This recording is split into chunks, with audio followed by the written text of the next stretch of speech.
in Kombat. So much fun to play. You know, just all this crazy over-the-top characters mixing it up. Yeah, Devora right there. You know, and Scorpion's over there.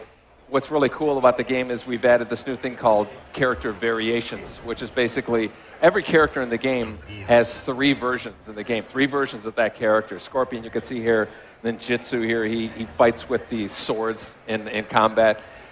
That's exclusive to that version, whereas Hellfire Scorpion has like the, you know, fireballs, he can set himself on fire, again, exclusive to that version. So as we have 3 different versions, the Inferno Scorpion summons this demon from all over the place, and it really adds, you know, to all the layering of the games, the variables. So we're really excited about that. Devora is the same thing. I guess they get,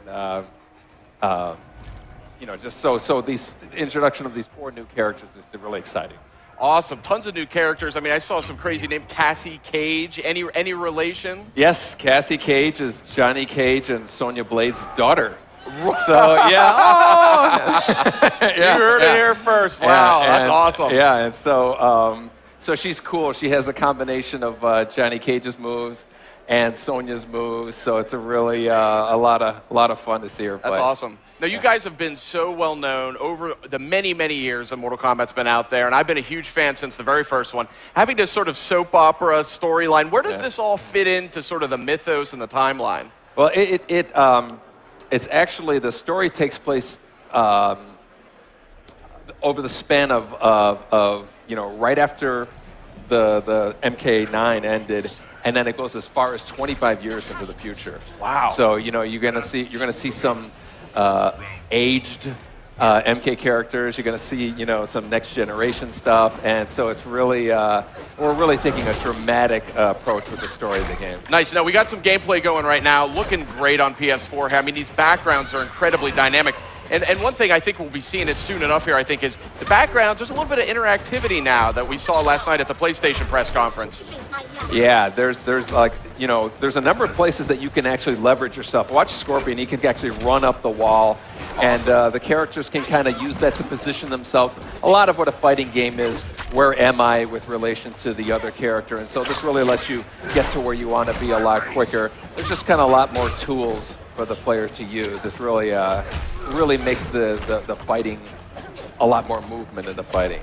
Very nice. And where is this location now? What are we seeing here in the background? This one's called the Cove, which we unfortunately misspelled. We spelled it with a C. But it has a number of you know, these kind of interactive things. But we're excited. You know, you see the sea coming. It actually, when it hits the you know, the bridge there, every once in a while a body will be lifted up. You can grab that body and throw it at your opponent. So there's a lot of really cool surprises that are happening in this. Great. Now, I'm sure I'm not the only one who's a huge fan of the last Mortal Kombat that came out on PS3. From a gameplay perspective, I'm still seeing some familiar. Looks like there's the energy meters back. Yeah. How have you iterated that at all, or is it? Yeah, we've refined it. You know, that's one of the things I think that worked out really well with MK9 or 2011 Mortal Kombat is this meter. You know, you can do so many things with it. You can enhance your special moves. You can do those breakers, break out of a combo, and then of course you can do the kind of crazy X-ray moves, which are, you know, kind of become kind of synonymous with Mortal Kombat. You see one right here. Oh. Now, I say this in the nicest possible way. I'm having a very hard time looking at you because I have a monitor in front of me here. Yeah. And I'm like talking to the monitor. Yeah, it's hard to take your eyes off this game. That's been a hallmark of this series. You always just want to stare at it because it's so unique. It's so visually stimulating. But when it comes to the combat here, we're seeing I think a more fluid sort of approach. Yeah. The action and the flow just really moves a lot. Some of it is, you know, like we're always making advancements with animation, but again, you know, when you have all these places in the arena that you can kind of run up and move, you know, just like an ebb and flow type of thing that happens more. So it's really, it makes for a lot more fun matches to watch and whatnot. Now, and if my eyes don't deceive me, I think this may be native 1080p, 60 frames a second. Is that? Pardon me? Is this 1080p? Oh yeah, it's full 1080p, 60 frames a second. Yeah, awesome. We're really excited about that. We always want to keep the game running at a high frame rate for, you know, responsiveness. Of course, yeah. So obviously you guys are still early. Hold on. actually going to get it. Oh, what do we got here? Oh.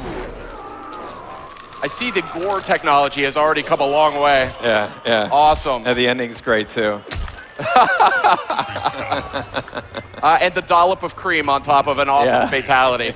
Wow, this is something else.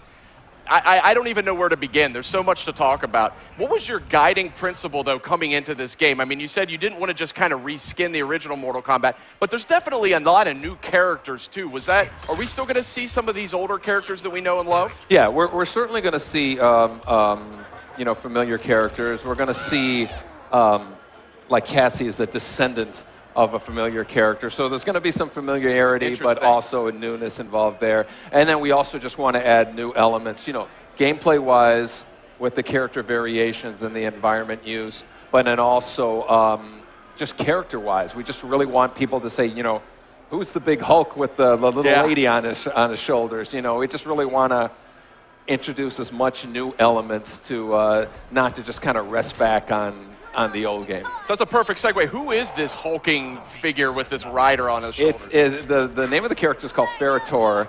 Farah is the little lady on the top. Tor is the big beast, and he actually uses her in a number of ways. He can throw her like a projectile. They work in tandem with each other, so you can make some really cool combos that involve each other. And she's kind of like the brains of it, you know. So she's giving them commands. There's a some variations she's just running on the ground. Other ones she's on top of his shoulders. And there's another one where she stabs him and kind of makes him start bleeding, which enrages him, and then he does a lot more damage. It's a great kind of risk-reward type of thing. That's awesome. So I don't want to spoil anything. I know you guys have just revealed this game. Obviously, there was a killer trailer for the game that came out just a week or two ago. Who's next, right? Yeah. Then we just saw first gameplay last night, the PlayStation E3 press conference. We're seeing new live gameplay right now. Have you guys revealed, or is there any information you can provide as to who the big bad is here for Mortal Kombat X? Who the big bad? The big bad is. We know who it is, but we're not at the point to be able to reveal it. It's going to be a fun surprise returning character. Okay. So to speak. But so people won't. Not a lot of people will see it coming, but there's a lot of surprises in store. I see a twinkle in your eye as you say that, so say no more. We want to keep your secrets close to your chest here. But so can you tell us about the background that we're seeing here? Is this this background is called Outworld Marketplace. You know, it's another good example of like the uses that you can have of it. Oh, I can see an X-ray here real quick. Ooh. You know, it's got this tarp on the right side there that you can, you know, you can jump up and launch yourself out off of, you know, to get over to the other side there. There's this big tiger in the middle that you can jump off of, you know, to kind of position yourself a long jump. Right there, you see it there. And then there's this, I think she's already been thrown. There's this old lady that we call Blanche that you can grab and throw at your opponent there, and she doesn't survive the throw. So, but yeah, this is one of our brand new environments here. You know, and again, there's a number of interactive things that you can do. I've got to say, Sub-Zero looking very dynamic here in Mortal Kombat X, and summoning swords and hammers and throwing ice clones at people. Yeah, he's cool. This version of him actually has he actually freezes the guy's entrails here and then jams it. Nasty. I mean, you guys, I know you guys sit around and like dream up different fatalities. I mean, I got to say, like, I mean, were they all-nighter sessions on Mortal Kombat X? Because these are the most creative I've seen yet. Yeah, we you know, we have these fun meetings that are here's a good fatality. Fatality, you know, somebody says, you know, I want to grab somebody's spine and break it, lift them up in the air and split them in half. So it's nice little